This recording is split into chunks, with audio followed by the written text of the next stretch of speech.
వానికి కిరీటం లాంటిదంట. మరి సిగ్గు తెచ్చినది వాని ఎముకలకు కుళ్ళంట. ఈమె ఈ యొక్క తప్పు వల్లే కాదు కానీ భర్తకి ఆల్రెడీ సిగ్గు తెచ్చేసింది, భర్త ఎముకలకి కుళ్ళు తెచ్చేసింది. ఏ పనిని బట్టి? భర్తను వదిలేసేసి బావగారికి వచ్చేసింది కదా, దాన్ని బట్టి ఈ యొక్క మనిషి ఏమైపోయిందంట, యోగ్యురాలు కాదు ఈమె, అయోగ్యురాలు అనమాట. యోగ్యురాలు కాదు, ఈ యొక్క అయోగ్యురాలంట తన భర్తకు సిగ్గు తెచ్చినదంట. అంతేకాకుండా వాని ఎముకలకు కుళ్ళు తెచ్చేదంట. అతను ఎంత మానసిక ఒత్తిడికి గురైపోతాడు. భార్య అలా వెళ్ళిపోయింది అని అంటే అతను ఎంత మానసికంగా ఉంటాడు. ఆ యొక్క మానసిక ఒత్తిడి వల్ల ఆయన శరీరంలో అవయవాలు ఏమవుతాయి? కుళ్ళిపోతాయి, పాడైపోతాయి. అవయవాలే కాదు, ఎముకలు కూడా కుళ్ళిపోతాయి అంట.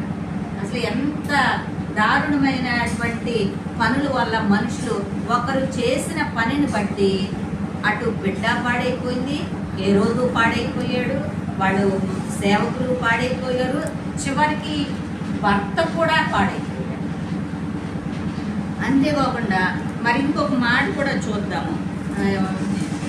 14వ అధ్యాయంలో 1వ వచనం ఏముందో చూడండి. జ్ఞానవంతురాలు తన ఇల్లు కట్టును, 3 రాళ్ళు తన చేతులతో తన ఇల్లు ఊడబెరుకును. హల్లెలూయా, హల్లెలూయా. జ్ఞానవంతురాలు తన ఇల్లు కట్టును, 3 రాళ్ళు తన చేతులతో తన ఇల్లు ఊడబెరుకును. ఇల్లు అంటే ఏంటి అర్థము? ఇల్లు అంటే కుటుంబమే తప్ప మనము కట్టుకునేటువంటి ఇల్లు కాదు. మనం కట్టుకునేటువంటి ఇల్లు కాదు. ఇల్లు అంటే కుటుంబము, భర్త, బిడ్డలు, బంధువులు, స్నేహితులు, వీళ్ళందరితో ఉన్నటువంటి కుటుంబము ఏమవుద్ది? పెరిగివేయబడుద్ది అనమాట. ఎప్పుడు? 3 రాళ్ళు. పైనేమో జ్ఞానవంతురాలు ఇల్లు కట్టుకుంటుంది, 3 రాళ్ళు.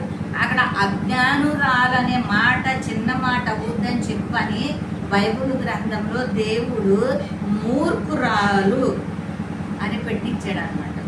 అందుకే యేసయ్య ఏమంటాడు? మూర్ఖుడా అని నీ సహోదరుని తిట్టొద్దు అని చెప్పంటాడు అనమాట. మూర్ఖురాలంట తన చేతులతో తన ఇల్లు పెరుగును. ఇప్పుడు ఈమె జ్ఞానవంతురాలా? 3 రాళ్ళు. ఆల్రెడీ పెరిగేసింది కదా. ఎలాగూ భర్తను వదిలేసింది, బిడ్డకి చెడు మార్గం నడిపించింది.